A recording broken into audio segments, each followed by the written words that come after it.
my baby. Huh? Baby?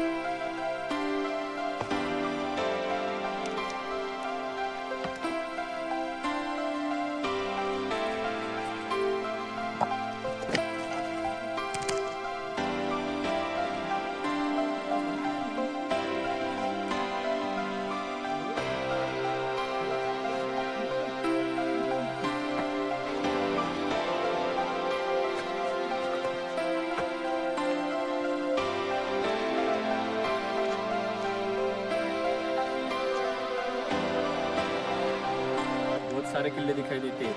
जैसे वहाँ पर है महाराष्ट्र का जो सबसे ऊंचा किला है यानी सालर किला, वो हमें एकदम क्लियर दिखाई दे रहा है। उसके बाद यहाँ पर हमें सप्तशृंगी देवी माता की यहाँ पर मूर्ति देखने को मिल रही है। ये जो महाराष्ट्र का सबसे बड़ा प्राकृतिक स्वरूप से बना जो नेड़ है, हम यहाँ पर पहुँच चुके हैं। Hello guys, welcome back to my YouTube channel. तो मेरा नाम कार्तिक और आज हम आए हैं पिंपला किला, यानी जिसे और दूसरे नाम से भी जाना जाता है यानी कंडाला किला। और सबसे पहले बात करते हैं यहाँ पर आने के लिए पब्लिक ट्रांसपोर्ट की। तो यहाँ पर पब्लिक ट्रांसपोर्ट से पहुँचा जा सकता है। तो सबसे पहले किले पर आने के लिए पब्लिक ट्रांसपोर्ट की बात करें तो यहाँ पर जो कळवण तालुका है आपको महाराष्ट्र गवर्नमेंट की लाल बस, जिसे हम लाल परी कहते हैं, वो यहाँ का जो बेस विलेज है मड़गांव, वहाँ तक आपको छोड़ती है। और मड़गांव से आपको 1.5 किलोमीटर जहाँ से ट्रैक स्टार्ट होता है यहाँ से यहाँ तक आपको पैदल आना पड़ता है। और बस की टाइमिंग की बात करें तो सुबह कळवण से बस 8:30 बजे, 11 बजे और शाम की बस 5 बजे रहती है। और जो बस यहाँ तक आती है वही बस रिटर्न के लिए आपको रहती है। तो आपको कोशिश करना है कि 5 बजे तक वहाँ पर पहुँचना है ताकि आपको बस मिल सके। और जो ट्रैक स्टार्ट होता है, ट्रैक की बात करें तो यहाँ पर एक घर है और यहीं से वो ट्रैक स्टार्ट होता है। और लैंडमार्क के लिए इसके पीछे हमें एक तालाब भी दिखाई देता है। वैसे इस किले पर आने के लिए दो रास्ते हैं। एक रास्ता पिंपलगांव से भी है, पर उस रास्ते से आपको ज़्यादा चलना पड़ता है। तो ज़्यादातर लोग यहाँ से आते हैं मड़गांव से।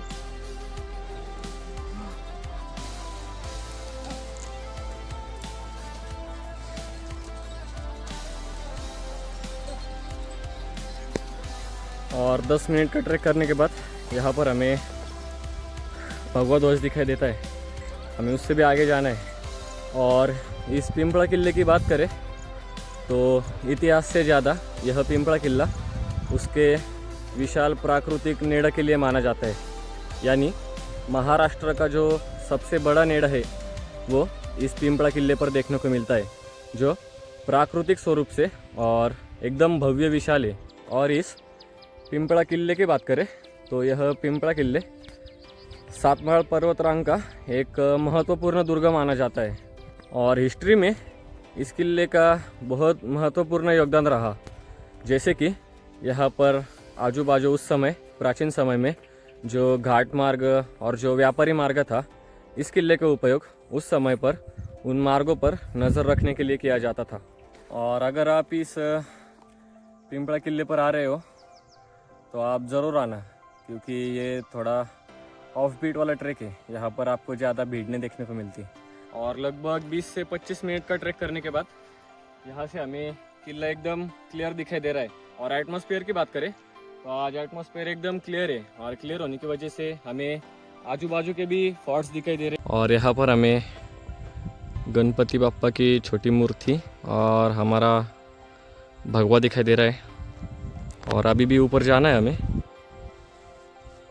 और लगभग 1 घंटे में हम ऊपर तक पहुंच चुके हैं।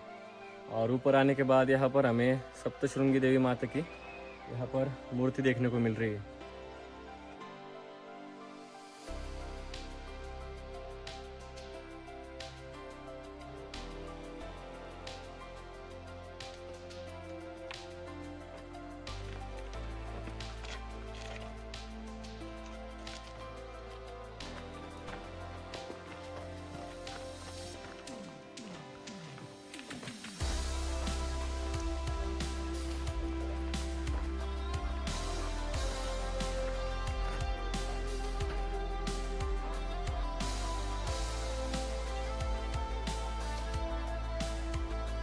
और लगभग 1 घंटा ट्रैक करने के बाद हम फाइनली ये जो महाराष्ट्र का सबसे बड़ा प्राकृतिक स्वरूप से बना जो नेड़ है, हम यहाँ पर पहुँच चुके हैं। और इस नेड़ की ऊंचाई की बात करें तो ये लगभग 7 से 8 फुट ऊंचा, और इसकी जो विड्थ है वो लगभग 70 से 80 फीट इतनी है। और यही इसको महाराष्ट्र का सबसे बड़ा प्राकृतिक नेड़ बनाती है। और यही नेड़ देखने के बाद अभी हम ऊपर जाते हैं। ऊपर जाने के लिए यहाँ से रोड है।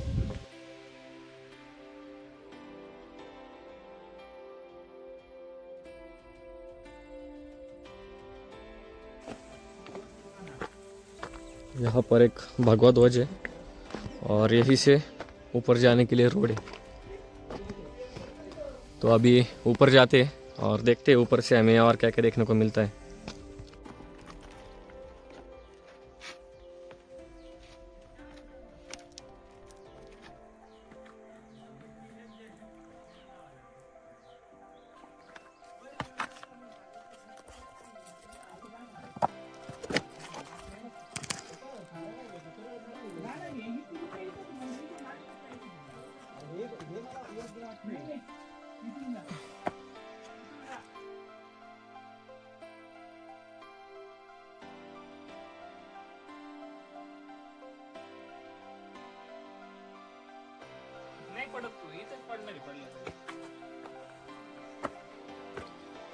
यही से आपको ऊपर जाना होता है और बस ये कुछ भी डिफिकल्ट नहीं है और एकदम छोटा है। बस आप 5 मिनट में एकदम किले के टॉप पर पहुंच जाते हो।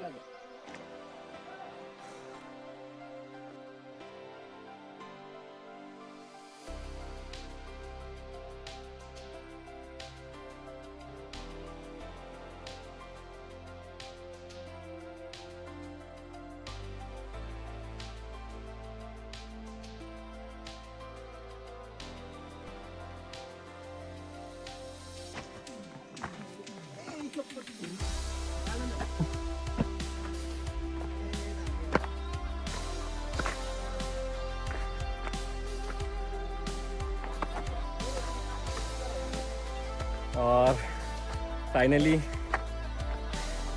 किले के एकदम टॉप पर पहुंच गया हूँ।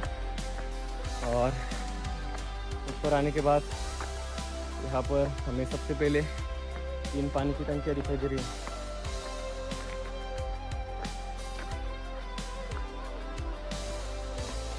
यहाँ पर 3 पानी की टंकियाँ और पीछे हमारा हिंदवी स्वराज्य का भगवा।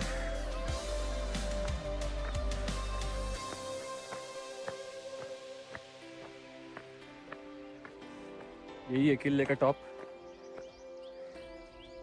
और यहाँ से वो नेड़ा दिखाई दे रहा है।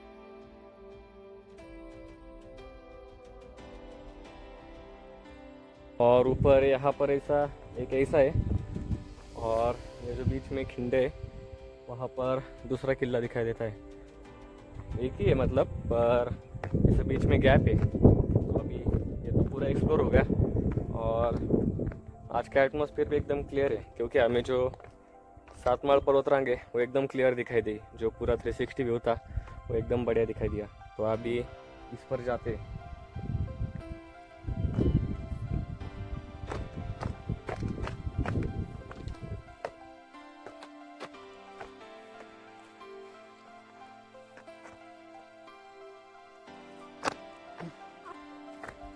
वो साइड का तो पूरा एक्सप्लोर हो गया। अभी ये साइड के लास्ट तक जाते हैं। वैसे ज़्यादा कुछ बड़ा है नहीं ये किला। हम ऊपर तक बस 1.5 घंटे में हम पूरा टॉप तक आ गए। ज़्यादा कुछ है नहीं बड़ा।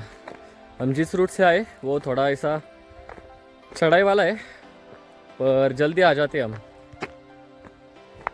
और ट्रैक भी ऐसा खोने जैसा कुछ है नहीं एक्चुअली। अगर आप सोलो भी इस किले पर आ रहे हो तो यहाँ के जो लोकल लोग हैं यहाँ पर वो सब अपने जानवर लाते, उनके एनिमल्स लाते सब यहाँ पर घास वगैरह चराने। तो अगर आप सोलो हो तो आराम से ये सोलो ट्रैक कर सकते हो। और ज़्यादा बड़ा भी नहीं है, बस अपने साथ पानी कैरी करना।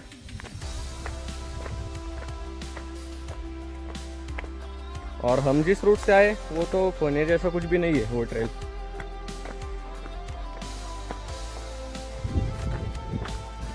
और अभी इस साइड के भी लास्ट तक आ गए हम।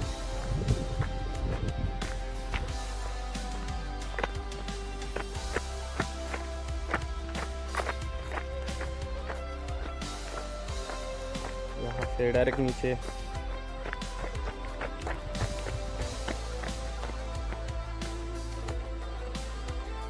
यहाँ पर जैसे मैंने बताया था कि आप सोलो कर सकते हैं, क्योंकि यहाँ पर ऐसे सब लोग रहते हैं ऊपर तक, तो आपको रास्ता खोने जैसा कुछ है नहीं, और वो गाइड भी कर सकते। और यहाँ एकदम टॉप पर आने के बाद यहाँ से हमें बहुत सारे किले दिखाई देते हैं। जैसे वहाँ पर है महाराष्ट्र का जो सबसे ऊंचा किला है, यानी साल्लेर किला, वो हमें एकदम क्लियर दिखाई दे रहा है। और आज ज़्यादा क्लाउड्स भी नहीं है, तो वो पूरा का पूरा साल्लेर एकदम क्लियर दिखाई दे रहा है। और उसके बाजू में है सालोटा। उसके बाद ये जो है, ये है उरण्याचा डोंगर। ये किला नहीं है, ये बस नाम से जाना जाता है, उरण्याचा डोंगर। और उसके बाद वहाँ पर पीछे 5 पांडव डोंगर रंग, यानी वो किले नहीं है पर उन्हें वैसा नाम है 5 पांडव। और उसी के साइड में है मुल्लेर किला, और वहाँ से इसी जो 7 माळ पर्वत रंग है वो दिखाई देती है, ऐसी पूरी गोल है यहाँ से।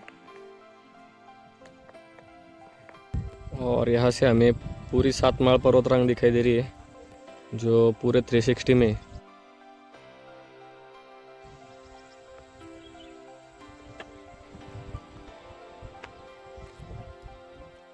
और आज एटमॉस्फेयर एकदम क्लियर होने की वजह से सब एकदम क्लियर दिखाई दे रहे हैं।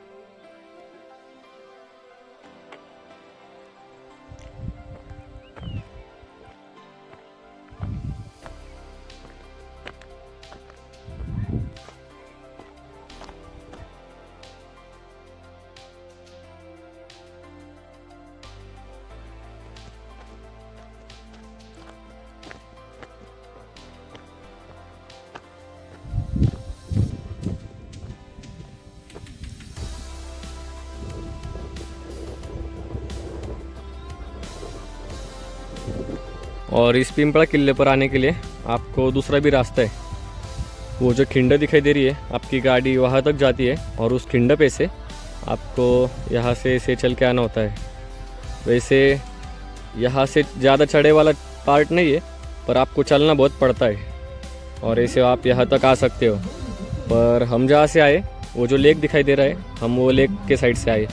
लेक से हम बस यहाँ किले के टॉप पर लगभग 1.5 घंटे में पहुँच गए यहाँ पर टॉप पर। अगर आप वहाँ से आते हो तो आपको थोड़ा समय लग सकता है।